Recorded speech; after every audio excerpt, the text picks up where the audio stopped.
pressure. Under pressure, that's the important thing. 𝐂𝐜𝐜𝐿 catches it and kicks it in the same motion. What a step from Ryan, though. He's launching the counter in style here. He's got Coop with him. They've got support. This is going to be a brilliant Hull Kingston Rovers try. 2 in 6 minutes for Auckland Coop. And this one has brought the Craven Park house down.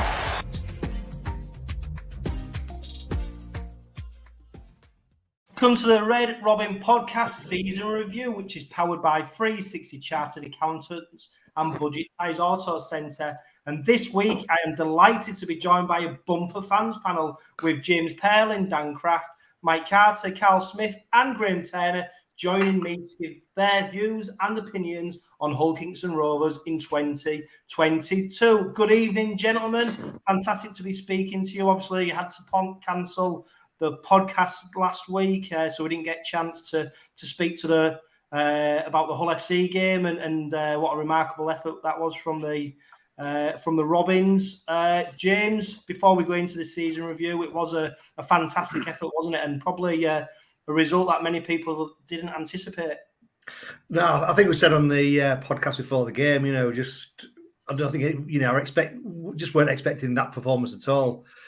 So once we scored, I thought, at least we're not going to get nilled. I couldn't do the embarrassment of getting nilled at their place. They pulled it back to 4-6, and I thought, there we go. But it was just an absolutely unbelievable performance. I think, given the circumstances and just everybody writing them off. And I said again a number of times on this podcast that this team and squad have got some real character and grit. And I think that really came through against the other lot. Yeah, Graham. Albert Vete, where has he been hiding for the past couple of years? Because he put in a remarkable performance, and he really dug deep for the boys. The minutes he played, not just the minutes, though, the actual contribution during the games. It was a fantastic performance, and for me, he was a deserving man of the match. Yeah, absolutely. And I think looking at that performance in isolation, and possibly one or two before that, you could argue the fact that if he'd have performed like that for the last couple of years, he might have not been departing the club now and might have earned himself on merits a new deal out of it. But yeah, I think that's the Albert Vete we were expecting 2 years ago. That's what we wanted to see from him. Like you say, it was a lot of minutes for a big guy. Normally, he's one of the first off the field in terms of interchanges when it comes to playing minutes. But he went above and beyond his normal stint there, and he looks like a good player that we could rue to regret letting go. Yeah, it's not been officially confirmed yet, I don't think, but by all accounts, he'll be playing for the Castleford Tigers next season. So no doubt he'll end up being man of steel, probably one of 𝐂𝐡𝐚𝐫𝐿's best forwards, etc., etc. But c'est la vie. That is, unless he gets banned for the opening few games because he's still being investigated for a fish hook or a fish hook tackle on Scott Taylor, which obviously led Scott Taylor to chuck his dummy out the pram. I suppose, Mike, we don't want to talk about our bitter rivals too much, but as good as the result was, it was also quite pleasing to see them implode on a number of occasions. And it just showed you how much Rovers really did rattle that lot on Saturday the 3rd of September. Yeah, there was a lot of that early on in the game, weren't they? I think we did speak about it in the podcast in the run-up to the game. We said that we needed to get at them early and hit them hard and sort of put them off their game. And I think that's what we did, really. The first sort of 10 or 15 minutes was quite error-ridden, but we quickly managed to manage that out of our game, and we really did power on, didn't we? Yeah, and on that, if you're watching or listening, Keith, thanks for the message. As soon as Rovers won, I got a message off Keith Pollard telling me, I told you we had to get under the skin. I know we'd do it. So cheers, thanks for that, Keith. And Dan, we're going to go into the season review now. If you can rewind the clock and remember what your feelings and what your emotions were like back in January and February, what was your hopes for Hull Kingston Rovers in 2022? Well, it was a positive end to 21, wasn't it? I think that's what the fact that we reached the semi-final, everybody's buzzing. You're thinking, do you know what, we can push on, we can make the playoffs again this year. First game, Wigan, you're thinking, do you know what, these are poor, we can do these. I know they had a change of coach, but we're thinking they were terrible last year. We'll turn these over. And obviously, we come up against arguably one of the best sides, best Wigan sides in the past 10 years, didn't we? It knocked us back, but maybe we needed it, just knock us off our perch a little bit. Yeah, I mean the stage was set on it, and the anticipation amongst supporters and the build-up, and we had a bumper crowd of 9,000 in at Craven Park. Unfortunately, Rovers failed to live up to that billing. We just mentioned off air before we came on to do the podcast, we lined up on the right edge with Brad Takarangi at centre and Sam Wood on the right wing. And Graham, it definitely wasn't Sam Wood's best game, was it? Two key errors, and I suppose over the course of the season, been refreshing to see how he's responded to that early setback, and obviously probably changed positions helped him, but on the night it just wasn't working for Rovers, was it? No, I think the two, I think there's a couple of errors that stand out that Woody made that led to direct scores for Wigan that contributed to the overall downfall within the game. And I think as a start, as a play, you don't want a debut to go like that. That was probably the worst debut he could have hoped for. But giving him his credit, he's knuckled down and banished all of those sort of demons, if they were want to call it that, quite quickly. Got a better position, in my opinion, for him rather than out there on the wing. And I think he's showing his worth now, and he's fitting into the squad nicely. He's got those attributes of young British athletic talent that we seem to be edging towards now. So hopefully for Sam, that's all done, dusted. He's forgotten about that. People keep referring back to it in commentary when I see it every now and again about how he's improved since that opening game.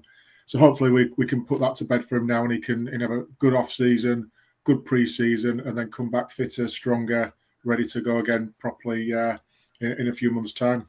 Yeah, optimism was still high though. We travelled over to Huddersfield for our second game of the season. Snowy West Yorkshire.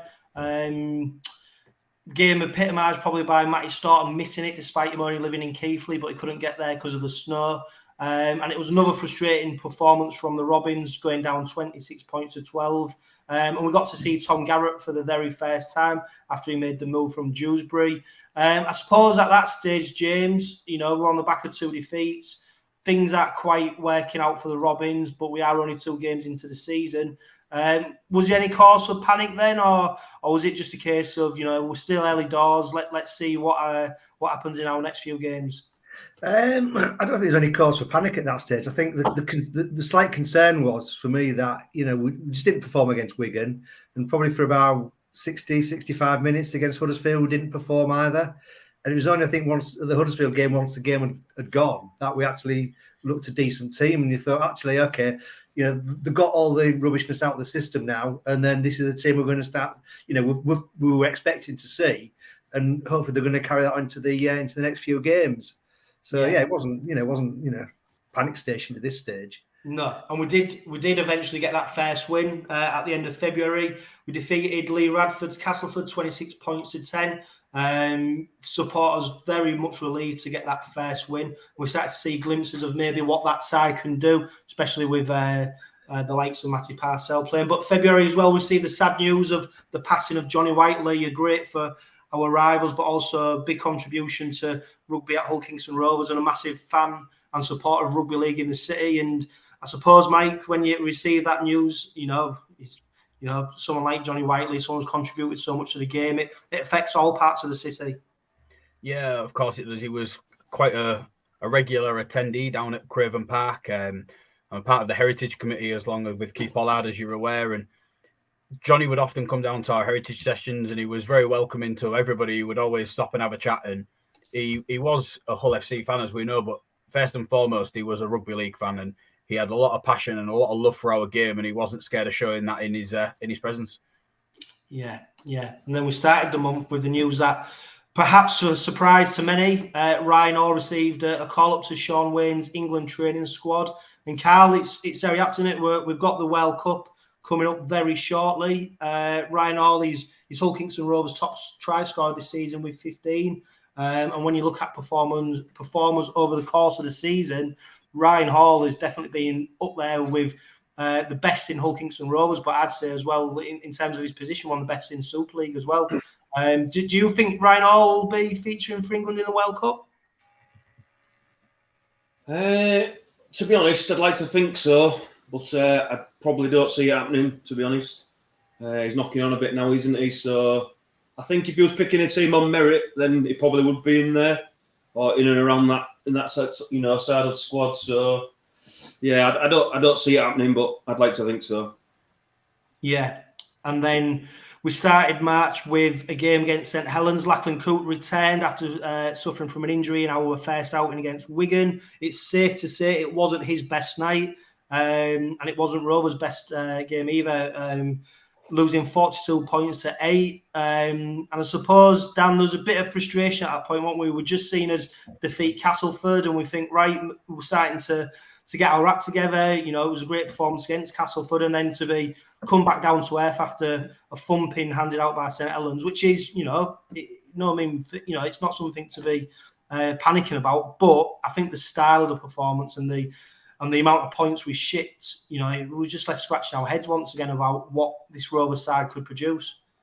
Yeah, well, I think up until was it the 25th minute, we were in the game. It was 6-4. We were pushing them. We looked like we were in the game, competing.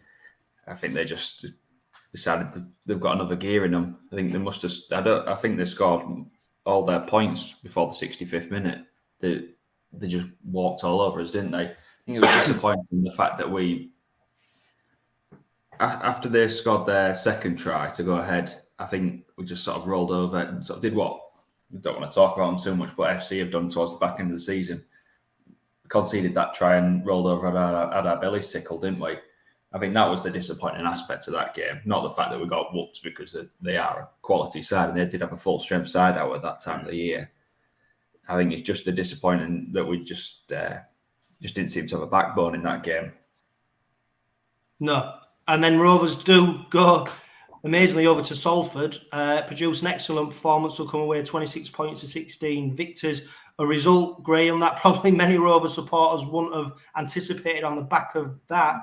And maybe it was a sign of what we've seen in the latter stages of the season that, like Dan said, against St Helens, people questioning the backbone of the side and the spirit. But that performance against Salford was a very gritty performance and one that we've come to accustomed to at the back end of the season. Yeah, I think if you look in the context of the season of where Salford are at now and how much they've improved, and going across there to get a result is no mean feat. So yeah, I think the result and the performance epitomise what you've just said there about that grit, resolve, determination to get a result, and I think that slowly manifested itself, over the season and culminated in that resolve that we all talk about for the end of the season. But you saw signs there that actually there is some quality there. We can go to tough places to play and grind out results and be competitive. So for me, that was one of those games where ordinarily you look at and you're thinking we've got a chance there, but in the context of the season going away across there, I think it's quite a standout result at that point in the season. Yeah, and then Mike, we travelled to Catalan to take on the Dragons, and for me, it was probably one of the most frustrating performances or results of the season, should I say, because I thought the performance was excellent from the Robins. We had numerous opportunities to get the points on the board and get over the line for the victory, but Catalan just did enough to come away with the points. 18-10 victors in the end. But again, we started to see a bit more resilience from the Robins, and we started to see maybe things clicking to gear after a few disappointing results earlier on in the start of the season. That game felt like it was game management that won that fixture for Catalans. It was the decision making. If I remember rightly, they scored we both scored 2 tries, didn't we? They just kicked their conversions and then took a couple of penalties, which kind of obviously got them over the line there. And obviously, we're probably going to speak quite a bit about goal kicking as we progress through the podcast. But maybe this was sort of an early sign where it was something where our decision making wasn't great, and obviously our conversion record wasn't as good as we'd like it to have been. No, yeah. On that game, Sam Tonkin's got 5 from 5, so he's obviously converted the tries and got 3 penalties. And again, you know, it highlights how important goal kicking is, I suppose. And then we enter the Challenge Cup. We take on a Lee Centurion's side. To say it looks a little bit rusty is probably fair. A number of changes to the side for that game. We did eventually come away with a victory despite a late fight back from the Centurions. We won the game 24 points to 18 to guarantee a quarter-final game.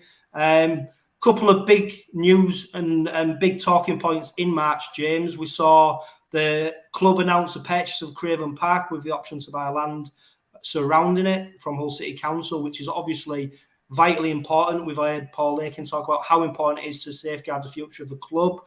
But then on the other side, we saw Takarangi stood down by the club after being arrested in January for drink driving. And that's what for me, the early couple of months seem to be summed up by. You would have positive, then negative, and the consistency at the club, whether it was on the field or off it, just didn't seem to be there. But the purchase of Craven Park was a massive step for Hull Kingston Rovers. Yeah, it was, and I just think it obviously shows the financial stability that the club have got now. But as you say, it just gives them a lot more options. We can redevelop the ground, we can redevelop the area around it into a top class training facility, and all those sort of things. If you're then looking further ahead to attract top players to come to the club, those sort of things will surely help. You look at the likes of Wigan and the Saints and Leeds and what they've done to their stadia, and you think we should be doing that. You want top players playing in top class grounds, and hopefully that's what's going to be able to happen with the purchase. Yeah, Karl, another talking point from March as well is if you remember, Richard Agar got sacked by Leeds, and there was big talk of Tony Smith returning to Headingley to take on. I think there was huge clamour, wasn't there, from Robin supporters. Tony Smith, please don't go. It's just, I suppose it's funny how things pan out, isn't it? But at the time, there was still a lot of favour for Tony Smith, wasn't there? And obviously how things transpires, people didn't know at the time. But it's interesting, wasn't it? I don't know if you remember back then how much clamour and how much support there was for Tony Smith to make sure that he remained a Robin.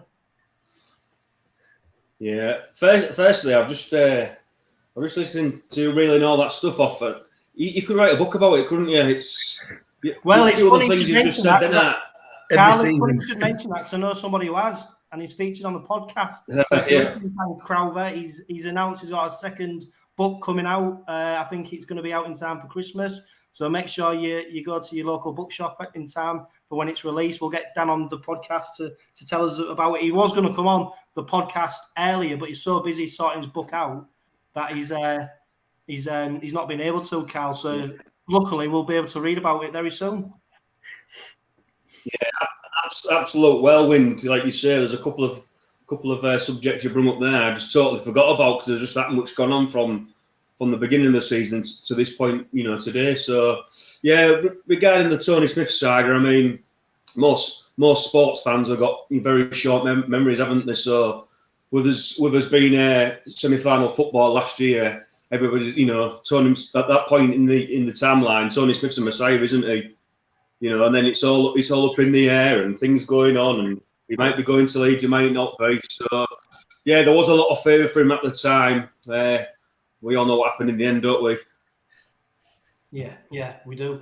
Dan, before we move into April, that victory over Lee in the Challenge Cup kick-started a run of 6 victories on the trot. Prior to that, we'd only won 2 games out of 6.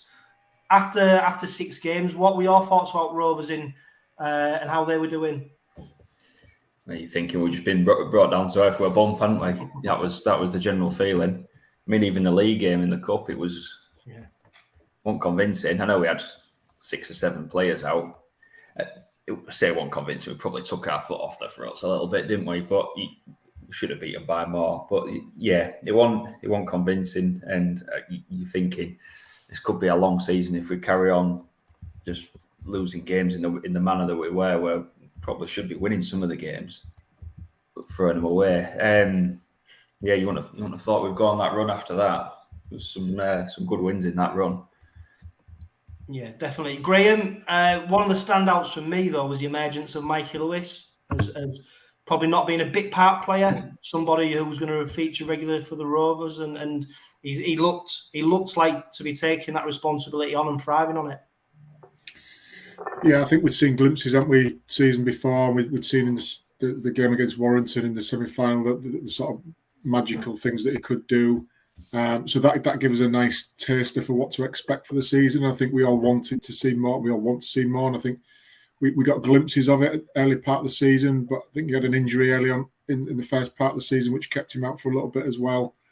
So I think moving forward, we want him to be fit. We want him to be performing at a high level, because I think if we can keep him on the field, it gives us that absolute X factor, which can be a difference, game-winning difference. I think we saw his worth in the Magic Weekend game a few months back, where he got his hat-trick, a different style of hat-trick as well. So it just proves his versatility around not just being a runner. He can play other people, and he can kick, chip and chase. He's got lots of aspects to his game, which as a defender, they're going to keep you honest. It's going to keep you on your toes. So hopefully, moving forward for him, we can keep him fit. We can get him a regular halfback partner that he can work with, and then they can play off a solid pack in front of him to sort of dictate games and get us on the front foot a lot of the time in games.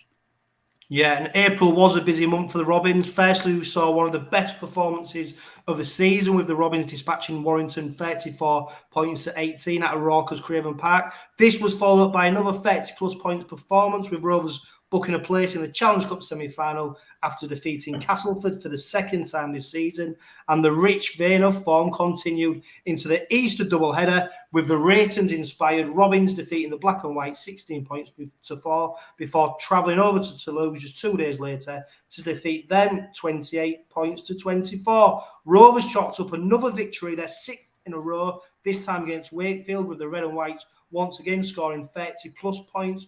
But it will be a performance against Leeds at Headingley that will live long in the memory for many supporters, as the Robins finished the month with a dispiriting 12-0 drubbing at the hands of the Rhinos. It was off the field, though, where tongues were really wagging, with Tony Smith announcing that he was intending to depart the Robins at the end of the season. 𝐂𝐜𝐜𝐿 also received a suspended sentence after being found guilty of drink driving back in January. But despite this announcement, Elliot Minchella nailed his colours to the mast, with the club announcing he had penned a brand new 4-year deal. April, what a month. James, how do you sum up April? Bit quiet, really, wasn't it? Not going on. God, what can you say? I mean, if ever a month is going to typify what Rovers are all about, that was it. Total roller coaster, as you say, starting off with that win against Warrington, and I think that atmosphere that night was superb. And I think you've got to give credit to the club for their initiative to fill the ground. That created the right atmosphere, and it was a great performance. But then it was just up and down. Everything was up and down, and I suppose the biggest thing was obviously Tony Smith. I think. Announcing he was going in the way, but the manner he did it, and I suppose having then beaten Wakefield, a very poor Wakefield, we thought, well, actually, okay, things are going to be okay, things are going to stabilise. But then that Leeds performance, the performance at Leeds was, thanks for reminding about it. It was absolutely shocking. Yeah, Mikey. I mean, that first game in April, the round 7 fixture against Warrington, there was over 10,000 in the crowd. And Rovers, the team seemed to really respond to that, didn't they? The start of the game was absolutely on fire. It was relentless, because even the second half, the Robins continued to dominate the game. And, for me, that was one of the best nights at Craven Park during the season. Yeah, the under the lights, as we say, with that kind of performance was absolutely brilliant. And if you cast your minds back as well, that game had was it half an hour delay to kick off? Yes, 20 minutes delay to kick off, because Warrington had got stuck in traffic on the way in, and it was just them little things. Everything just seemed to fall our way on that night, and we've had a lot of bad luck in the back half of the season, but I think we got a little bit on that night, and it was great to sort of really capitalise on it with an outstanding victory. Yeah, and to then follow that up, Mike, with another outstanding performance to defeat Castleford Tigers and book a place in the Challenge Cup semi-finals. It finally felt that after an inconsistent start to the season, that the Robins were finally getting their act together and was playing the rugby that would become synonymous with us in the previous season. Yeah, in April we had quite a good little run of home games, didn't we? Was it the first? Then we had the 8th we played Cast. Then on the 15th we played FC. So we had 3 sort of like runs where we had 3 home games back to back to back, and we really made that momentum and the atmosphere down at Craven Park really make its atmosphere felt, and that was something that we really did. So we bounced off it. The crowd bounced off it. The players bounced off it, and victories followed. It was amazing. Yeah, and then the Good Friday victory, Karl, over our rivals. You know, another fantastic occasion. You know what the club had done with Craven Street. There was a big crowd in. The ratings, they were there. It all added to the atmosphere, and it became more than just a game. It became an actual event. And although it probably wasn't the prettiest of games, Rovers looked the better team, and of course we saw that fantastic try from 𝐂𝐜𝐿, probably his best game in a Rovers shirt this season. And things were looking rosy, wasn't they? Yeah, most definitely. And I think, again, like James was saying, credit to the club, because it wasn't just a game, it was the full day experience, wasn't it? Getting there, Craven Street, ratings, all that happening, and basically giving the crowd going before even the lads have even come out to warm up. So, yeah, it was a great occasion. The lads got the backing of the supporters and the crowd, and they did the business, didn't they? Yeah, and then Graham, we did something that we don't do on many occasions. We then backed up a Good Friday victory with a fantastic back-to-the-walls performance against Toulouse. We came back from France with the victory after coming back from behind. Everything's looking rosy. Rovers have got a place in the Challenge Cup semi-final. We've beat our dearest rivals. We've put together a decent run of results. And then, bang, Tony Smith announced he's going to depart Hull Kingston Rovers at the end of his contract. I mean, it's hard to probably look back and really put your emotions, remember what your emotions was like then. But that was a seismic, unbelievable moment as a Hull Kingston Rovers supporter when things were looking so good. It was, and as fans, you're sort of clinging on to the positives of where we're at now, the 2 semi-final opportunities we've had, playing some good stuff. We're on a good roll of results. Everything's rosy, and then, like you said, there's that bombshell that's dropped. But again, he chose not to renew a contract, which was his right to do so. Now, I know people might not agree with that, but he didn't do anything other than the timing of upsetting us. Legally, he didn't do anything wrong. He didn't approach anybody to go and join them. He just said, I'm not going to renew my contract for whatever reason that might have been. And for us as fans, it was why not? What's wrong with why don't you want to continue this? We'd seen lots of improvement off the field. We'd now started to see that improvement on the field. So it's like, well, what is it? And as a fan, I remember trying to process why he wouldn't want to continue that and what triggered that. There must be something. And there's obviously rumours, as there usually is in the city around rugby, anything happening, and about why not. But as a fan, to understand something, to judge something, you've got to be able to understand it first. And we just didn't understand why it was happening. What was the logic behind it? There wasn't anything real concrete that was coming out from either the club or from Tony Smith, and certainly the manner in which it was done in terms of the etiquette around informing the hierarchy at the club. That I think is what, from a fan's perspective, was, well, hang on, why has he done that like that? That doesn't sit right. And I think that's where sort of wheels started to be to come a little bit off for Tony, and that run we went on after that just led to the ultimate the ultimate price being paid with it. Yeah, Dan, I mean, Gray mentioned it there. I think for a lot of supporters, it wasn't necessarily what he announced he was going to do. It was the way he went about it, and just the lack of class and probably professionalism that he, and the lack of gratuity that he probably extended to the club at that moment, especially to 𝐂𝐿𝐿𝐿, who had obviously brought him in. It just seemed a bit of a classless way of doing things. And I know at the time, there's many Rovers fans who probably wanted him to go there and then. Yeah, well, I was one of them at the time. I think the way he did it was very disrespectful to the club. I think reading into it, he obviously didn't give 𝐂𝐿𝐿𝐿 any warning, did he? Was he doing the Boston Marathon or something at the time? He got woke up by a phone call. And by the way, I'm not going. By the way, I'm not staying. I think you can only read into it that there was a disagreement somewhere, and he's just spat his dummy out, to put it bluntly.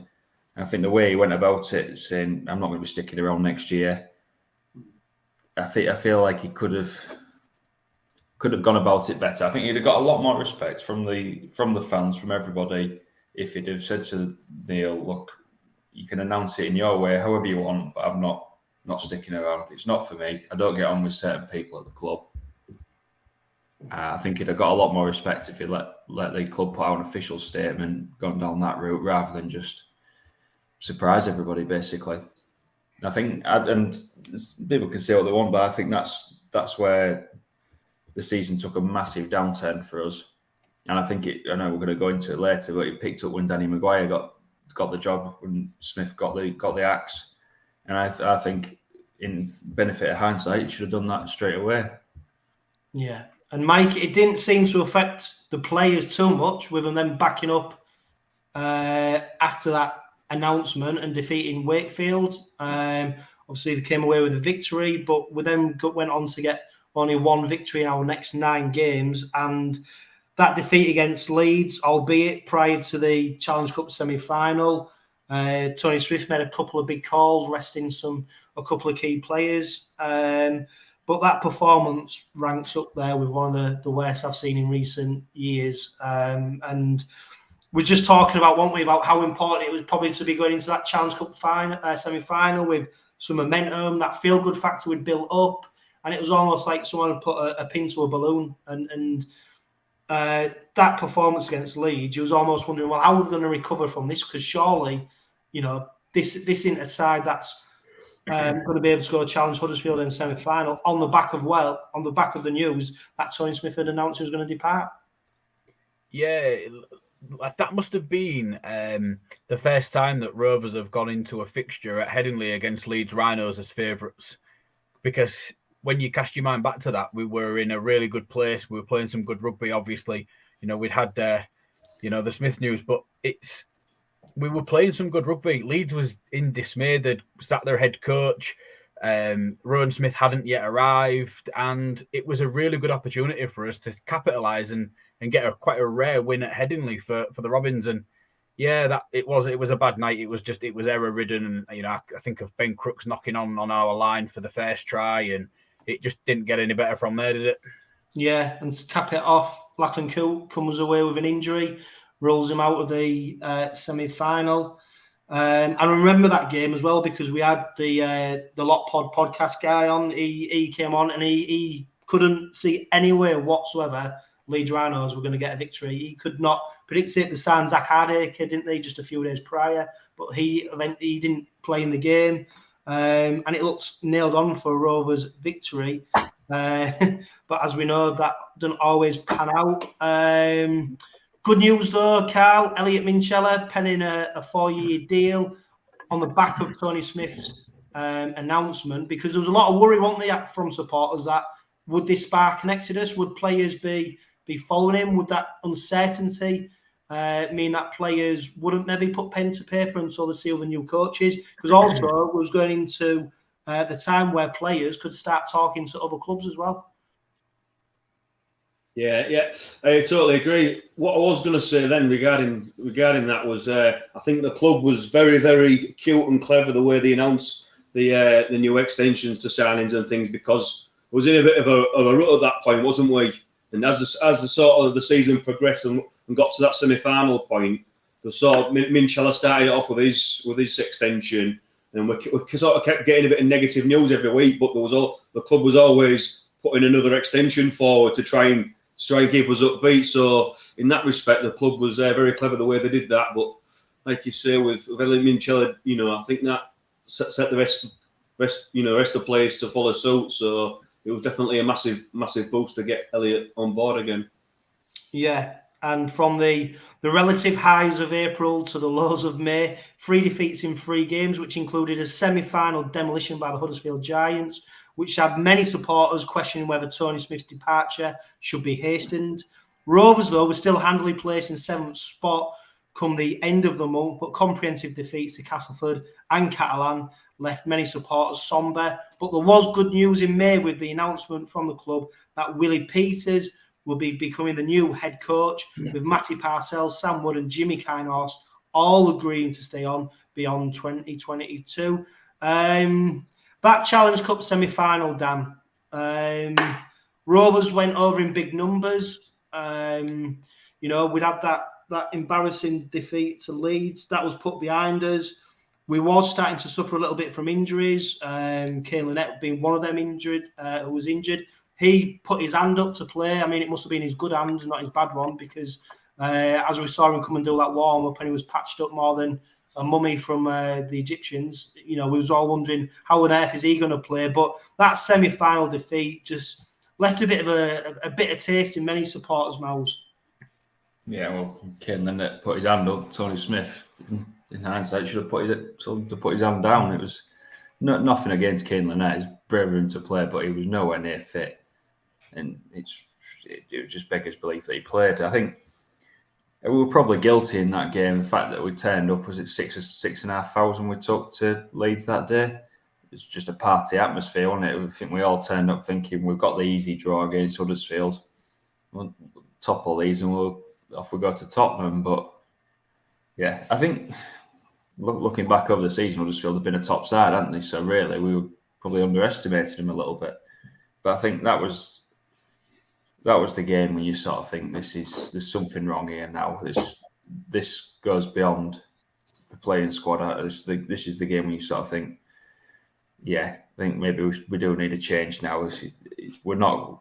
What have we got to lose left in the season at this point? I think there's just too many negatives to take from that day. I think it just left a really bitter taste in the mouth for most fans. I think that was the point where people did start to turn on Tony Smith at that point. Yeah, and during that game as well, Mike, we lost Jordan Abdul, the season-ending injury. And, Dan's quite right. There was a lot of negativity around the club, weren't they, at that stage? There was lots of things happening off it, like Karl already mentioned. We had players signing new contracts, etc. So the future looked a bit more rosy. But the here and now in May, after that semi-final defeat and then the other two defeats to Castleford and Catalan, we're all scratching our head really, seeing where the season's going to take us. Because, like Dan said, there was the criticism of Tony Smith was really starting to mount. It was, and I think at that time, especially with hindsight now, we've kind of got to say rightly so as well. I think in those first few months, Tony Smith he took some risks. He took the risk in playing Brad Takarangi at the beginning of the season, and his form was appalling. He took the risk of starting Lachlan Coote against Wigan, first game of the season after not playing in the pre-season, picked up an injury, took the risk of bringing him back when we played St Helens at home. That again was too soon. He took the risk against Leeds by resting some players and playing some others. There was a lot of risk-taking that didn't quite pay off, and, fortune favours the brave, and I do respect him for taking those risks. It's just a really big shame that hardly any of them paid off.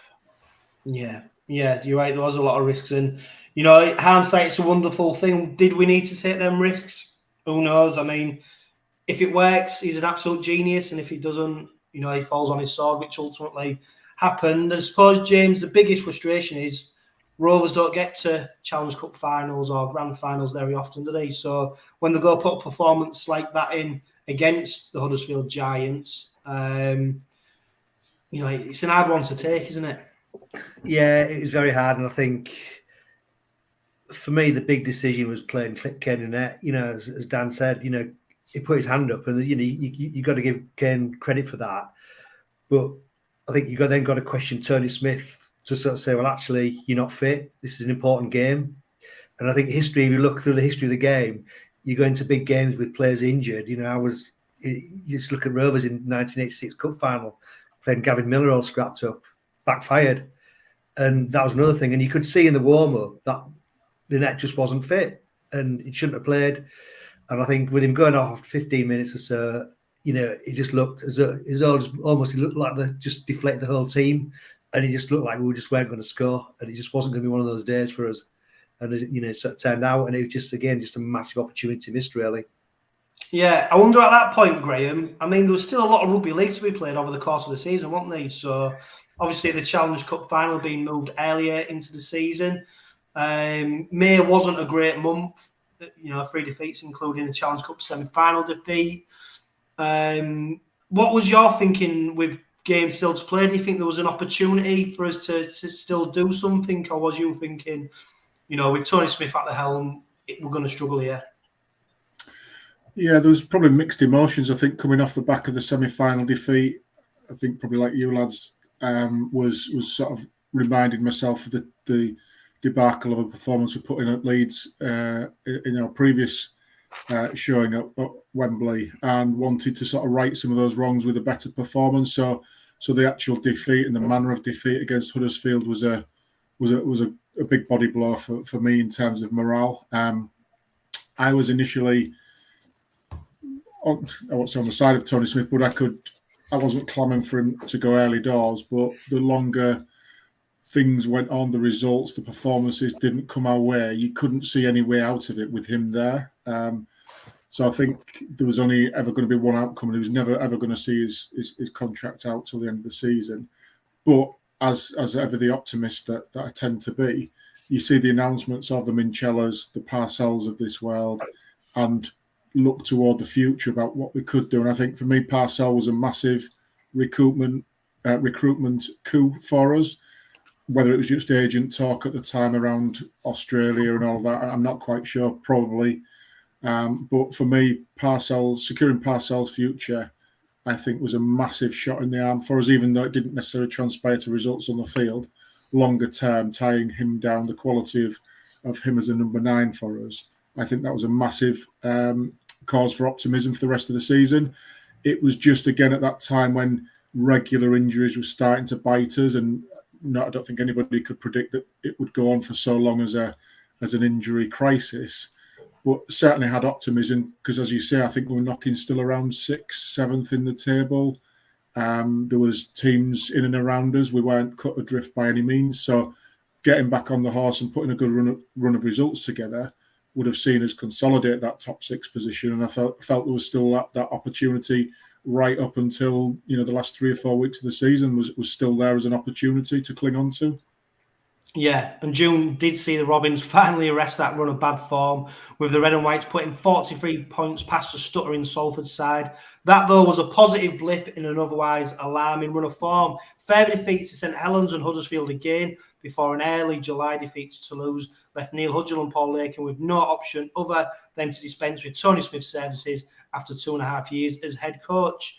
Off the field, there was some good news with Willie Peters letting slip on the podcast that Rhys Kennedy, Jesse Sue and Tom 𝐂𝐴𝐻𝐿 would be following him to East Hull the following season. But for me, Mike, what became apparent was that, I think it started with Sean Kennedy when he announced he would be staying at Rovers for a further season, is that Willie Peters was starting to get involved in the preparation for the upcoming season. And he was starting to be a bit more involved. And for me, it seemed to be like once that started to happen, Tony Smith was becoming a bit more marginalised, and it looked like the writing was on the wall, albeit with an alarming run of form, probably putting paid to his departure at Hull Kingston Rovers. But ultimately, something had to change, didn't it, Mike? And that performance against Salford was absolutely fantastic. 𝐂𝐴𝐻𝐿 kicking 7 from 7, but we just couldn't seem to get it going again, could we? And that stuttering run of form, disappointing run of form, ultimately paid for Tony Smith and his time at Hull Kingston Rovers.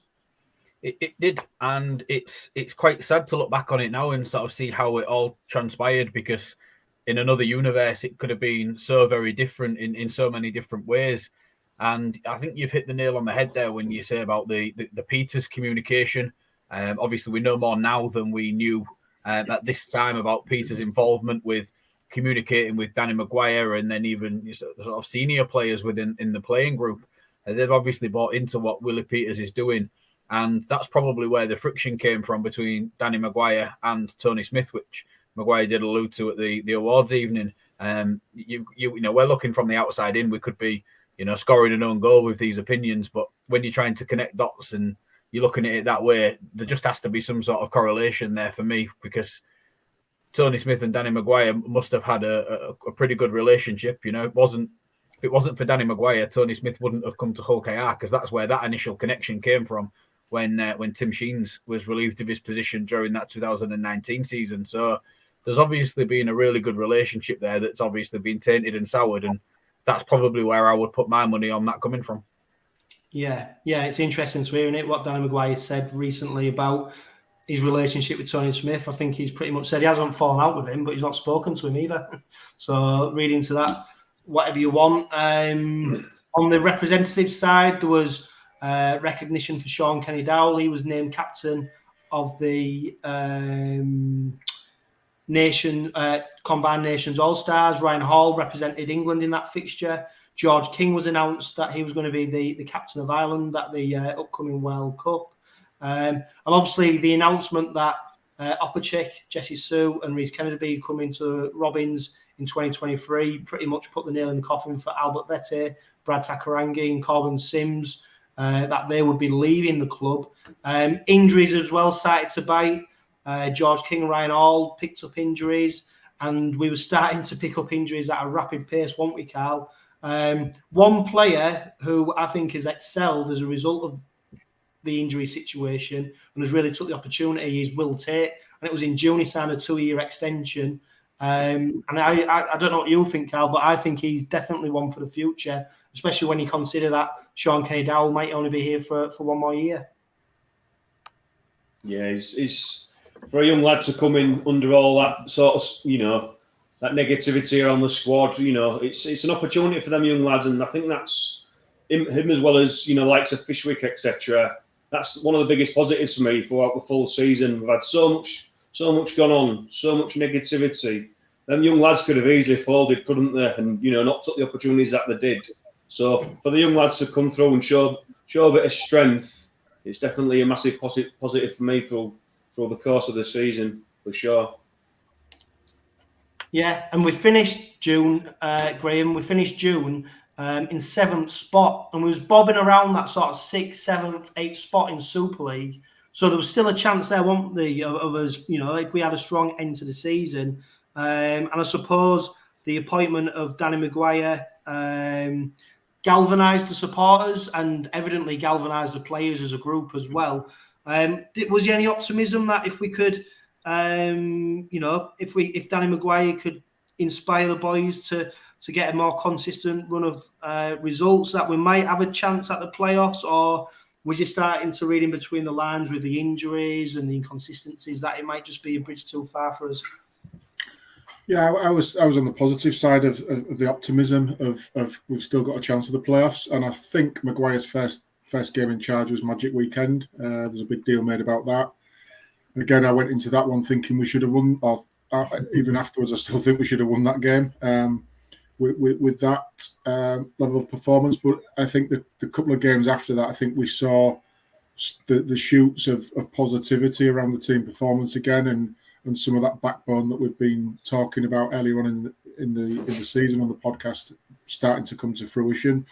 So I think there was subtle changes that we noticed on the pitch that Maguire had brought into the playing squad, which again for me left me with the optimism that actually we could put a run of results together, because the teams in and around us, the Castlefords, Salfords of this world, they were stumbling as much as we were at that particular point, hence why we stayed 6th, 7th, 8th with a poor run of results. We didn't drop down the table like a stone like we could have done if their results had been any better than ours. So I think for me there was always that optimism, and even I think that lasted right up until the last three or four games of the season, where we still had a squeak at getting into that top 6. Obviously it didn't play out that way, and on balance I don't think we deserved to get in the top 6. But there was still that optimism there of a good end to the season if we could have just got those 3 or 4 results, positive results on the bounce to give us that momentum that we needed. Yeah, and Dan, you look at that first game in charge for Dan Maguire. I mean, what a crazy game that was. Absolutely baptism of fire for him up in Newcastle. Magic Weekend. Fantastic hat-trick from Mikey Lewis. Showed us everything that's great about Mikey. 4 disallowed tries. And the emergence of Zach Fishwick making his Super League bow as a 17-year-old.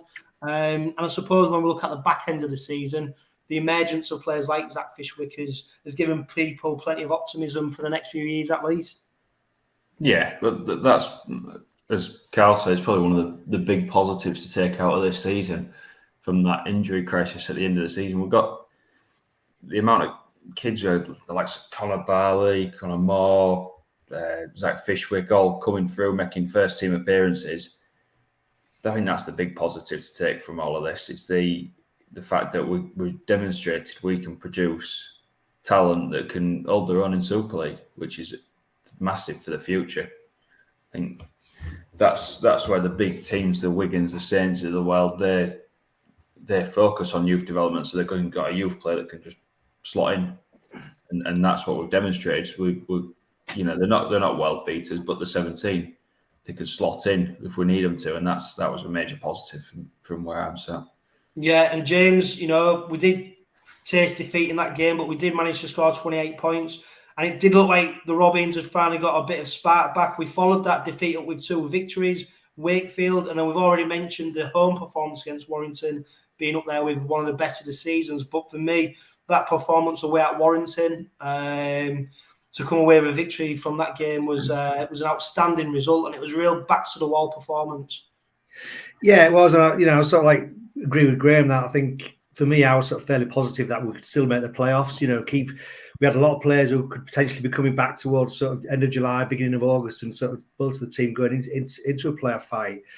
But it was the games against the likes of Wakefield and Warrington away where perhaps in years gone by we might have faltered, and that would have then scuppered our season. But they actually came out with victories in them, so that helped. Obviously helped us keep in that fight for the playoffs.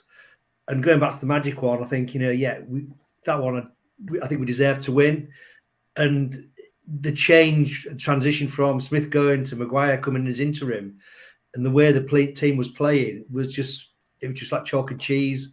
And it was that the playing in those games, like the team we really wanted and expected to, really wanted to see. Yeah, and Danny Maguire called that victory over Warrington as one of his proudest moments in sport. 3 tries for the Robins in the final 14 minutes, ensured victory from the Robins. Though at the end of the game, though, it did leave him with a headache. I think he said he had 20 first team players injured after it, and it became a feature of the end of season, didn't it? Injuries absolutely curtailing any chance really of putting any consistency together. Off the field, we saw Brett Delaney come in early from the York City Knights. He's one of Willie Peters' assistant coaches. Obviously, the departure of Tony Smith quickened up his joining up with the Robins. One of probably the strangest loan signings ever seen in rugby. We saw Louis Senior sign from Huddersfield and go back to Huddersfield without him making an appearance, although it was then confirmed that he would be joining the Robins permanently next season. And sadly, we also saw the sad passing of 𝐂𝐡𝐚𝐫𝐿, a fantastic servant to Hull Kingston Rovers. Plenty of stuff going on the pitch and off the field. And I suppose, Graham, 𝐂𝐡𝐚𝐫𝐿, he paid a fantastic tribute to him on the podcast just after the announcement that 𝐂𝐡𝐚𝐫𝐿 had passed away. And he's, there's a tribute night that's going to be held at the end of September in honour of him to raise money for his family, etc. And another one who's sadly been taken too early from us. Yeah, absolutely. And again, I'm sure there's other clubs with other players in other sports as well where it happens, and it's you just got to remember the positives and the beauty of what players used to bring to the squad. And like I said on the podcast at the time, I was as a young kid at the old Craven Park watching 𝐂𝐡𝐚𝐫𝐿 and the players of that era as a sort of 10-year-old lad that I was watching him at that age, and he was a big lad at the time, and this was at the time when you used to be able to run on the field after games as kids and ask for tie-ups and whatnot from the players. So I remember jumping over the fence and standing next to 𝐂𝐡𝐚𝐫𝐿 and thinking how big he was and how much growing I needed to do if I wanted to sort of play rugby, which never came to fruition, thankfully. I stuck to my football, but yeah, 𝐂𝐡𝐚𝐫𝐿 and others who have gone as well, far too young.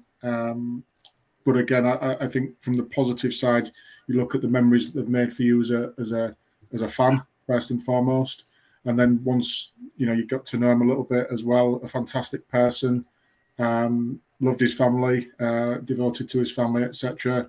very good career at rugby, which was cut short from an injury perspective, and concentrated on his fire service career as well. So yeah, absolutely. One again, like many, cut way too short. Yeah. And the Robins started August in 6th place, although many supporters were looking towards the bottom of the table rather than the top. Victory over Toulouse put paid to any fears of relegation, but defeats to Leeds, St Helens and then Wakefield ensured that the Robins would not be featuring in the playoffs come the end of the season. A bank holiday Monday victory over a depleted Wigan side and then a scintillating Derby Day victory over Hull FC did ensure Rovers finished the season on a high, but those results papered over the fact that the Robins were down to the bare bones, with the Red and Whites able to name a 16-man squad for the final season game only. I suppose it was a funny end to the season, wasn't it, Mike? Because yes, we wanted to be in the playoffs. You know, at one stage, some supporters were fearing relegation, the way that Wakefield had started picking up results. But the injury list, and it's not something like to go on, but it really did take its toll, especially in that last month, penultimate month, August, because we just couldn't seem to get any consistency in the players in the positions that they were supposed to be playing in. No, when I think about it, I think I'm quite relieved we didn't make the playoffs from a supporter's perspective. I mean, the club from a financial one was probably really scratching and clawing for us to get there. But from a fan's perspective, I'm quite content with how the season ended for us. It would have been great to make it, but just with what we had and the adversity that we'd already faced, I just felt like it was always going to be a stretch too far. With regards to the playing group that we had. But when you think of the adversity that we've had to face and some of the youngsters that have got game time probably beyond their wildest dreams, they're hopefully going to be in a much better place when it comes to 2023 and the progression, because we've spoken in the past about reserve grade and academy grade. We've seen Fishwick and Barley both represent the academy at the weekend after playing sort of close to 10 games in the Super League between them. It's going to do their development really well playing against these big burly blokes instead of playing against kids their own age. It's going to really progress their development. Yeah. And like we've already said, that has been a fantastic end of season for the Robbers in terms of the emergence of players like Zach Fishwick and Connor Barley. Suppose something worth not, really disappointing, really. We talked about Warrington being that at home, being a fantastic victory from the Robins. But, Karl, that was actually Tom Garrett's final appearance in Hull Kingston Rovers shirt. He's been released from his contract early with the Robins. Concussion symptoms, head knocks, etc., etc. The club probably doing the right thing by Tom and giving Tom the space and opportunity to sort himself out. So hopefully it's not the end of Tom Garrett playing rugby league. But obviously for him, Karl, it's a very sad moment, isn't it? Because in the glimpses that we saw of Tom, he did look like he was taking his opportunity to become a Super League player. Yeah, without a doubt, it was definitely making small strides forward, wasn't he? I mean, us as supporters, we just, we're all on the sidelines and we just want them on the field, don't we? And we want, like to Tom and other players that suffer with these concussion injuries to give their all for the team, but ultimately that their health must come first. The human beings have all got families and their health must come first. And like you say, the club have done the right thing by Tom, and hopefully he can get over these and, like you say, kick on with his rugby league career, wherever that may be. But yeah, obviously best wishes to Tom and his family. Yeah, definitely. And it was in August that the club announced that Yusuf Aydin would be joining from Wakefield Trinity. They also confirmed who would be departing the club, with Ben Crooks, Brad Takarangi, Albert Vette, Corbin Sims, Will Maher, Tom Garrett, Charlie Kavanagh, Adam Russell, Nathan Cullen, Bailey Dawson and Tom Wilkinson all departing the Robins. I suppose, Dan, it was a bit of a strange end to the season. We've just mentioned, we started the podcast talking about our victory over Hull FC. That was obviously following the fantastic performance over Wigan. I suppose, yes, we didn't finish in the playoffs, but from a supporter's point of view, it is good to finish the season on a bit of positivity, with lots to look forward to in 2023. Yeah, I think it was quite clever from Maguire, really, naming the 16. Like you say, he could have slung another reserve in there that probably wasn't ready or match fit, but I think it was a bit of a dig at the RFL, really, wasn't it? The 16, but it took the pressure off us. Even if we got 50 points put on us, you beat 16 men, and a few of them can't even buy a beer. So it's nothing for them to brag about. But I mean, I stood in the pub before the game. I says, talking honestly, I said, there's be 30 points in this. I think we could put in a good show. There'll be 30 points in this. I didn't think it would be the other way around. But it's just good, the bit of positivity at the end of the season, and you still got a bit of a. And it's 2-3 weeks. I've still got a bit of a buzz about it, and it's just given us that bit of a positive attitude going into next season, and hopefully we can kick on from there. Yeah, and James, Rovers finished the season in 8th place on 24 points. Worth noting that's the most points we've achieved in Super League. Obviously, there's a number of factors, games played, etc., etc. I don't know if you can take any crumb of comfort from that. We played 27 games in Super League. We won 11. We lost 16. When you look back at the season as a whole, is it one of disappointment? Is it one of positivity? What's your take on the season as a whole? I think it's probably one of more frustration than anything, because I think we came into the season with, I think, such high hopes and positivity, having where we'd ended last season, getting to the semi-final. We had a slow start. Smith going, and you just look at games and you're thinking, here's what might have been, like the Challenge Cup semi. And then when you look at the games we've actually won, we actually only, just noted today, we've actually only won 3 games against the playoff teams. And one of those was against the Wigan Kids. So I think if we're going forward, it's those sort of teams who were at the top, and the ones that pushing around the playoff spots, those are the ones that we need to be winning, really.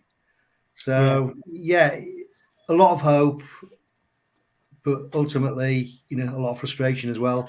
Not at all about the level of injuries we had, and you got to say and hope and fingers crossed and touching wood and whatever that's the rugby injury gods are going to say to us, we've had our fun now with you, we're going to go somewhere else. Yeah, and Mike's quite right. Even if we had scraped into the playoffs, I mean, what would that team would have been like for a game, last weekend? Who knows? Because there was already patched up and bruised and battered. Never, many of them players eking out one more game because it was the last game.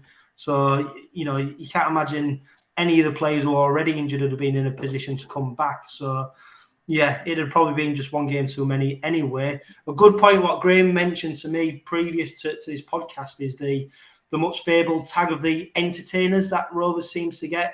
Interestingly, the Robins were the 3rd lowest point scorer in Super League this season, with only Wakefield and Toulouse scoring less points. Graham, is it a justified tag, the entertainers, or is it a bit of a myth? I think in patches it was justified, but that was probably born about in that good run we went on. I think if you analyse it over the course of a season, you're quite right. The 3rd lowest point scorers in the season, defensively as well, we were one of the worst there. And I've just sort of looked at a few stats and figures before we started online a while back, and to be knocking around the 3rd, 4th place, we needed to win probably minimum 4 more games across the course of the season, which doesn't sound a lot. But if you look at the points scored by the top teams compared to ours, we're hundreds of points behind them. And again, I know you've reeled off some stats earlier in the week, John, around dummy half, scoots, attacking kicks, etc., which is all well and good. But the execution hasn't been there because it hasn't converted necessarily into points on the board and ultimately wins. So again, you could argue that the disruption in the 6 and 7 spots of that creative engine room there hasn't gone in our favour with the injuries overall. But for me, that's an area for concern, that we're not converting as many points as we think we might be and earning that tag as entertainers. I think it was a false tag given to us. Yeah, and obviously, I think it was given by, was it Sky? And, to be fair, they love coming to Craven Park, and it's always a fantastic atmosphere. I mean, Mike, so we led the way with the most offloads in Super League, most attacking kicks. most dummy half runs. Is our problem conversion? Do we create the opportunities, and is our problem actually then converting that into point scoring opportunities? Because some of the rugby we have played this season, is an absolutely fantastic to watch, and it's great on the eye. But obviously, we do have a problem with scoring points. Yeah, a stat that actually you half requested on the last podcast I was on was how many halfback partnerships we've had, and I reached out to you after I'd done a bit of research for you, and we'd had 10 different halfback partners pairing up across all of the 30 games this year. And I did a little bit of research myself on some stats comparing this season to last. Now, I did this on all competitions opposed to it just being the Super League. But we played 23 games last year. We played 30 this one. So we played 7 games more. And we scored 2 points less in 7 games more. So last season, we had an average of 24 points scored per game. This season, it was only 19. So you're looking at 5 points per game down. Tries, we scored 104 this season, 101 last. So we're about a try a game off there as well. Bearing in mind, we played 7 games less. And when you look at the points that we conceded, we averaged 22.5 points conceded last year, whereas this year it was only 21.7. So what that says to me is that our defence is quite similar, but our attack has dropped off based on those stats from 2021.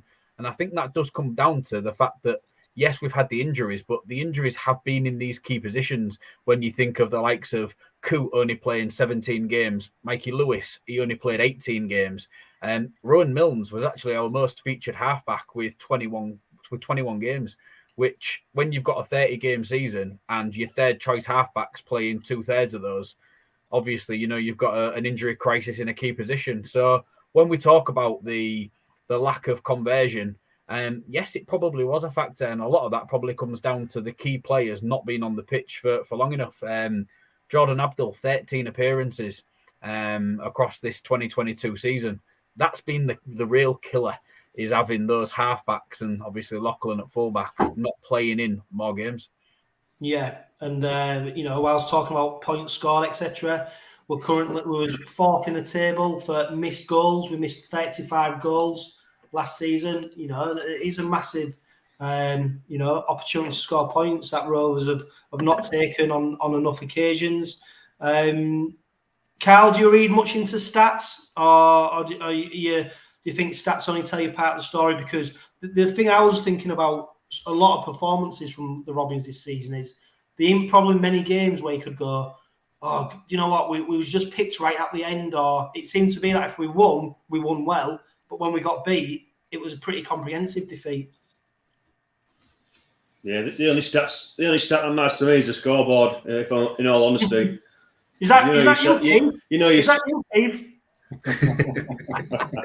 I'm only, Keith, if you're listening, I'm only joking. You'll leave Keith alone. He knows his stuff, does Keith? No. I read into certain stats, Chris.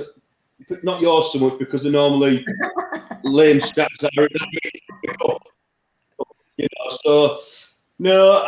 I think Mike makes a great point. It's them key personnel missing at key times of the season, isn't it? And not getting no games in the key players' sort of legs, And there's multiple factors into why the season's sort of been stopped there, hasn't it? But for me, going back to the entertainers tag, that entertainer tag was given to us last year when we was more thrilling to watch, and we had majority of our team, not injured more than not. So, yeah, the biggest thing for me next season is let's get our defence sorted out, because when we're playing the teams in and around us, we just look so brittle at times.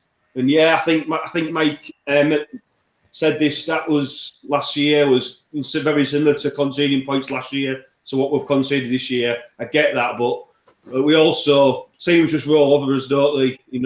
So if we can sort that D out and compete with the teams in and around that playoff, it's got to be good for the future, because that's where the game's based, isn't it? Is you win games off the back of your defence, and if we can improve that, then it's only got to be good moving forward.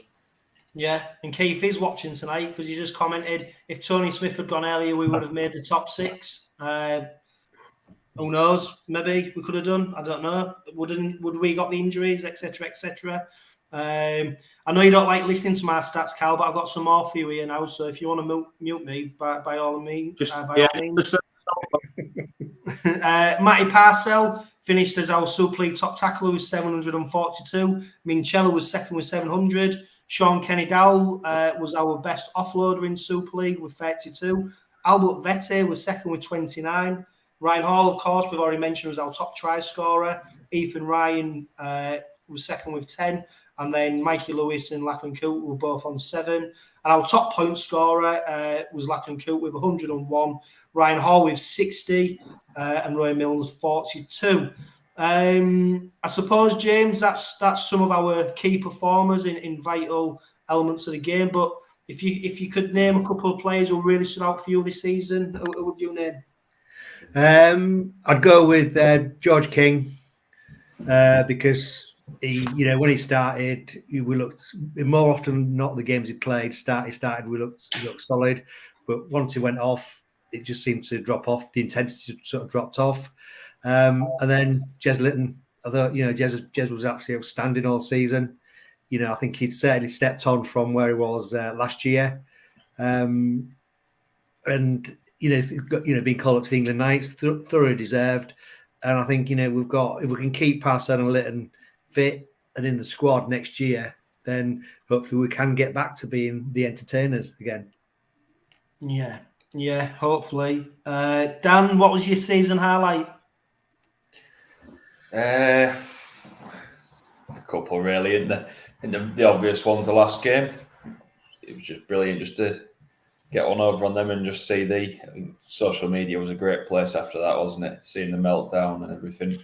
But I don't know. I think Warrington at home was personal favourite. I think it was one of them games where just a good feel about the place, wasn't there? A good feel about I know we didn't know what sort of season Warrington were going to have there, but when was it 24-0 after quarter of an hour, you didn't know what to make of it, did you? You sort of thought this is good. This is a really good feel about the place. We're playing well, throwing the ball around, the cat handlers. So yeah, I'd say between the whole game and that. Yeah, and Mikey, I suppose a difficult question, but where would you rank this season amongst our Rovers in Super League? I feel like it was all right because there's a lot of people that are disappointed that we finished 8th. Like when you look at some of our previous seasons, we have been battling at the bottom, and it's not really allowed us to have the break of the cycle, if you like. We broke that cycle last year where we could get our recruitment done early because we weren't in a position where we were going to get relegated. We've continued that again this year. We had that little bit of a wobble, but at that point, a lot of the recruitment and retention will have already been done. So it's important for us to try and keep that momentum rolling for 2023 so you can consider your retention for 24 and also your new recruits. But there'll be a lot of people that will be overly disappointed, but we made it to a semi-final. Granted, you don't win anything for making it to a semi-final, but I still think that gets a noteworthy mention. But on the whole, it's been okay. It's not really sort of stressed me out in terms of worrying about anything. And I think I've really enjoyed it, actually. I have enjoyed this season.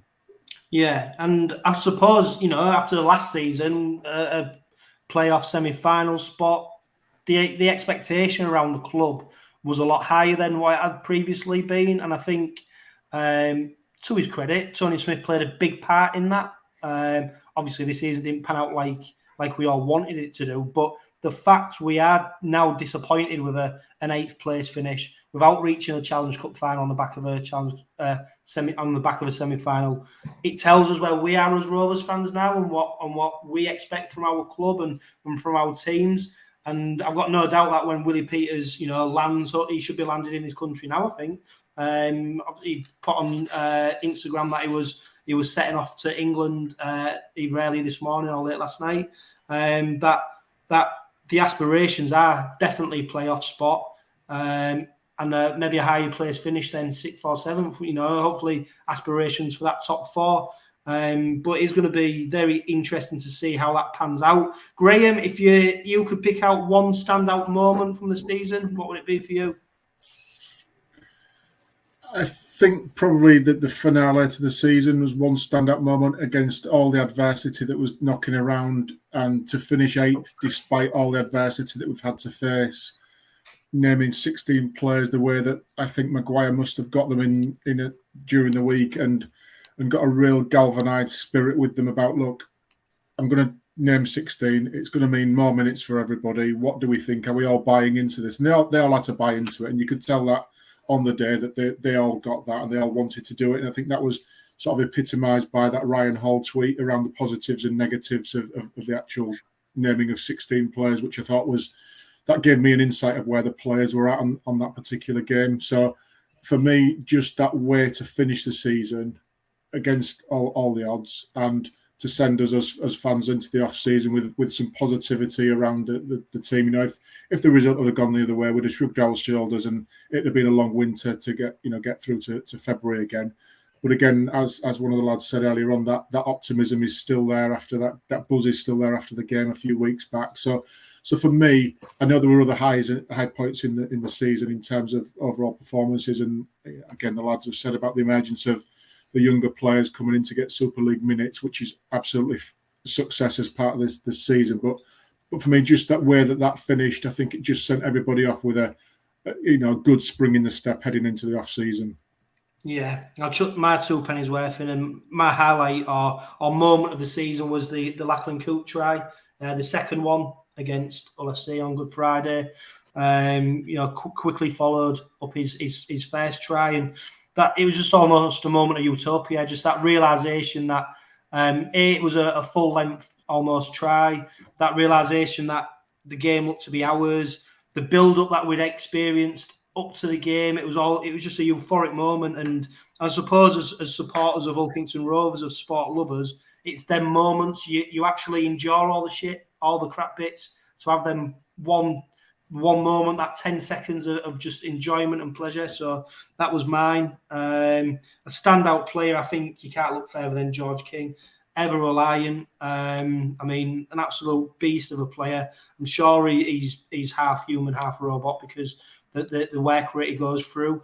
So he's definitely my standout player. And I suppose we've already mentioned a little bit that we've got a World Cup coming up. James, we don't want any of our players featuring the World Cup, do we, if we're being selfish? No, we're being selfish, we don't know.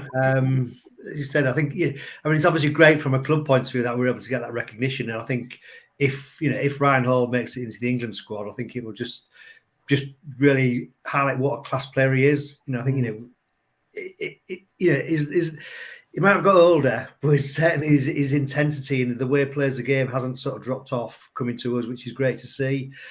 And I think the fact that we'll probably going to be contributing quite a few of the Ireland team is going to be is a real positive, with Ryan, Halton, and George captaining it. So I think we'll all be following Ireland after watching England. Yeah, I suppose, Karl, the 2 players we definitely don't want to see featuring the World Cup are 𝐂𝐜𝐿 and 𝐁𝐿𝐼𝐿. I think Danny Maguire said a few weeks ago that 𝐂𝐿 would be very doubtful for the World Cup based on his head knocks and his HI assessments. And, Lynette coming towards the latter stage of his career, let's hope we can wrap him up in cotton wool ready for the start of the season, because like we've already mentioned, we cannot afford to have another season like we've just had in terms of injuries. No, definitely not. I think I can't speak for 𝐁𝐿𝐼𝐿, but I believe when I watched the awards evening, Lachlan did say he was pulling out the World Cup. He wasn't going to play for Scotland, and he was solely focusing on getting ready and getting his head right, literally, for the start of the pre-season and start of the Super League. So yeah, I'm not sure about Lynette, but I know Lachlan won't be. He's obviously said that. What I would say is my favourite moment of the season for everybody listening and watching was the Warrington game away, Chris, when they scored right at the end. 𝐁𝐿𝐼𝐿 put an absolute belt of a kick in. I think it was Ethan Ryan who collected it mid-air, managed to catch it, ground it all in one motion. You ran to the front and fell over the barriers, come back with a bloody finger. So that was my highlight of the season. Absolute comical. And like you were saying earlier, It's absolutely, it's everything. It's not just what's happening on the pitch. It's the euphoria around the ground, around the atmosphere, and that is exactly why we're all Hull Kingston Rovers supporters, because it means that much. And that instance is and that moment was my highlight of the season, without a doubt. Yeah, and in that vein, Keith Pollard's commented his highlight of the season was 𝐂𝐴𝐿𝐵𝑒𝑡 passing to another prop to forward to score a try. So we're all different in what our season highs are. Mikey, I mean, lots of stuff going off the field, you know, players signing, new head coach, etc., etc. Reasons to be excited in 2023. You asked me that an hour and 20 minutes into a podcast. Do you want it to last 3 hours? There is so much to be positive about. You know, you've got to think about the way that Danny Maguire has approached as being a head coach, and the way that he's taken everything in his stride after almost playing down his ability to be able to do that role. I think that has to go down as being a success for looking forward to what he's going to bring to the playing group again next year with obviously Willie Peters at the helm. A lot of the deals that we've been offering aren't necessarily the one-year deals that we've been accustomed to seeing towards the 2020-2021 season. So, you know, people like Matt Parcell being tied down for 2 years, very, very important. And also we're going to have quite a few quota players coming up at end of contract again at the end of next season. So let's see what interesting Aussie imports we can bring in for 2024 based on our start to 2023, which has to be good. Yeah, definitely. And Dan, is Willie Peters under a little bit of pressure in his first season at the Robins, just based on the fact we've finished outside of the playoffs and we've had a bit of a stop-start season? Do you think Rovers fans will be expecting to hit the ground running? I think there's always that area of expectation around the place, isn't there? New coach coming in. I'll tell you who has put pressure on him, Danny Maguire, because he's demonstrated he's got everything, hasn't he, to be a top coach. Just seems to love the club, doesn't he, Danny? At the minute, he's just. I think he's sort of brought that feel-good factor that Tony Smith did have in 2021. I think he's brought that feel-good factor back to the club, and that air of, yeah, we might not be the best squad on paper, but we're going to turn up and we're going to give it our best for 80 minutes. But I think, yeah, he hasn't got the too much pressure on him. But I mean, looking at next season, we finished 8th. Was it 4 points off top 6? Yeah, it's easily doable. Don't pick up any injuries. It's a top half finish, isn't it? That's all you got to do to get the playoffs. Top half finish. So why not? Yeah. And which of the imports, Graham, are you looking forward to seeing most? Yeah, I think we've talked for a while as a club. We want some big go forward. So I'm hoping that we can get that through Sue and Kennedy. But personally, for me, of the imports, I like athletic centres, so I'm looking forward to see 𝐂𝐴𝐿𝐵𝑒𝑡 in full flow down that east stand and really showing us what a good player he could be for us. We've seen glimpses. If people have been watching the NRL recently, they've featured quite heavily in the last few weeks, so we've had a good opportunity to see some of those players. So I think the forwards have got a good job to do in terms of that platform that we've always been craving to allow the backs to do it. But I think the ones that always excite me, because the forwards get the hard yards to do, is the flair play. So it's got to be the centre for me. Yeah, it's going to be interesting, isn't it, James? That right edge next season. I mean, one of the players who's thrived on the injuries and really cemented his place on that right wing is Ethan Ryan. He's featured at fullback as well. Second top try scorer this season. Looks to have really matured as a player. He doesn't take a backward step, but he looks dangerous in attack. So that there's going to be a bit of competition on that right wing next season. There is, and I think it's a really nice problem for Willie Peters to have. I think for me, I think Ethan Ryan is probably been one of the most improved players all season. I think we always knew he had pace, but I think this season he's demonstrated his defensive capabilities on a number of occasions, and he just seems to have that all-round game now. And then you think, I'm with Graham. I'm looking forward to seeing 𝐂𝐴𝐿𝐵𝑒𝑡 playing in that right centre. And then on the right wing, God, it's toss up between Ryan or Senior. If you think, look at Senior, and his try to appearances ratio, he's scoring something like a try every other game or something like that. So it's going to be a real headache, and I think whoever goes on that wing is going to be it's going to be outstanding. I think our backline is going to be, I think, really exciting next year. If we can keep Lewis, keep Abdul, and keep 𝐂𝐜𝐜 fit and playing with the 3 quarters we've got, we can get the forwards creating some momentum for us and some go forward. It's going to be really exciting. Can't wait. Yeah, and we are into silly season at the moment. Obviously, the circus is rolling into town once again. We're at the stage now where players are getting linked with people all over the place. Mike, can you see any more movement, any incomings, any outgoings, or do you think business is done? I reckon there'll be a couple more incomings. I'd like to think there's a little bit more wiggle room in the Championship market. Obviously, they're heading into their playoffs now, so there's going to be some interest in the players that don't necessarily make it to Super League. Obviously, we would assume that that final will probably be Leigh and Featherstone, but Halifax might have something to say about that and a couple of the other sides. But there's going to be some players in that Championship that have maybe held out on signing a new contract with a club in the hope that a Super League club will come in. So, I'm not quite giving up hope on us finding another little hidden gem like a Frankie Holton or a Tom Garrett or somebody who could come into the first team fold next year. Yeah, I suppose, Graham, if you look at our squad now, and obviously there's probably a couple of spots where we need to fill, but is there anything glaring at you where you'd say, yes, we definitely need to get a player in that position? I think I'm more longer term in terms of that whole left edge pretty soon is going to be dismantled. So I think we need to do some proper preparation in that area. We know SKD, Lynette, Ryan Hall, unfortunately they aren't terminators. They're not going to go on forever. So we've got some time now while we've got them tied down for the year to do some proper planning, some proper recruitment, ways of thinking. A couple of players we've not mentioned really tonight. Lewis Johnson's got to come back into the fold as well, and he was doing well for us last season.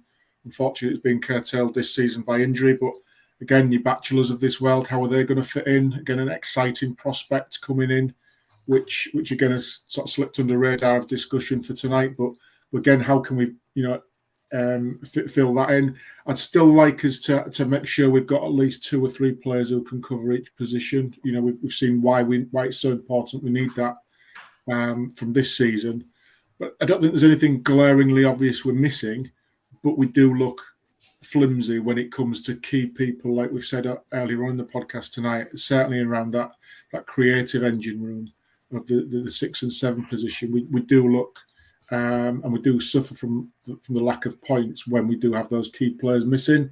Whether we can afford to take another one on board, I'm not sure. But I think we've got some good cover all across the pitch. I think the additionality that will come in will hopefully provide some strength in numbers. Yeah. Are you having Luke Gale, James? I'm having I think. Or his water carrier. Yeah. Or car park attendant. Yeah, definitely. And Mikey, it's not just a close season now for the players, of course. Hull KR shirts. Another fantastic season for you. What are your plans for the off season and going into 2023? I've got quite a lot of YouTube videos. I've got all them filmed. I just need to get them edited now. I film everything in bulk really to save getting all the equipment out. So got plenty of interesting videos to come there. Hopefully we'll get my hands on a fair few match one shirts from this 2022 season. Always looking for different stories and different pieces of intrigue.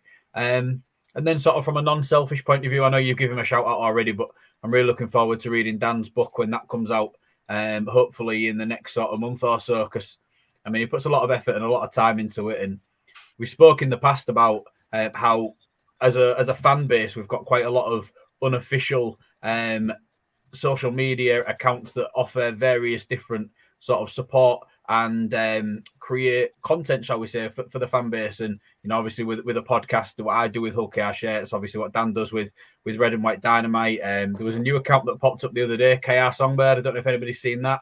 So it's great to see a lot of off the field intrigue in the club and trying to offer different levels of sort of content to people. The Hull KR Foundation have also got a Twitter account as well.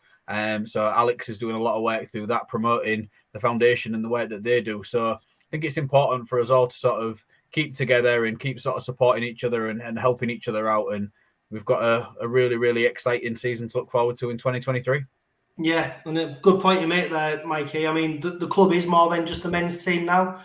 The work that the club is doing off the field to promote the women's game, the disability game, etc. And for the podcast, especially next season, we definitely want to give more coverage to all Hull Kingston Rovers sides, not just the men's first team, because, like I said, the club are doing fantastic things to make it totally inclusive. So definitely in full support of that. And that brings us to the end of the Red Robin podcast season review and the last Red Robin podcast for a while. As ever, a huge thank you to this week's fan panel and everybody else who was featured on the podcast this season. There will still be regular content over on the podcast social media accounts. Plus, there is plenty of heritage cast to listen to in the close season. A huge thank you to 360 Chartered Accountants and Budget Ties Auto Centre for their support this season. Please make sure you go check them out. And most importantly, thank you to you for tuning in each week and listening to the Red Robin podcast. Let's get behind Willie Peters, the boys and the club in 2023, and let's cheer all our sides to victory. But for now, live, love, laugh and be happy.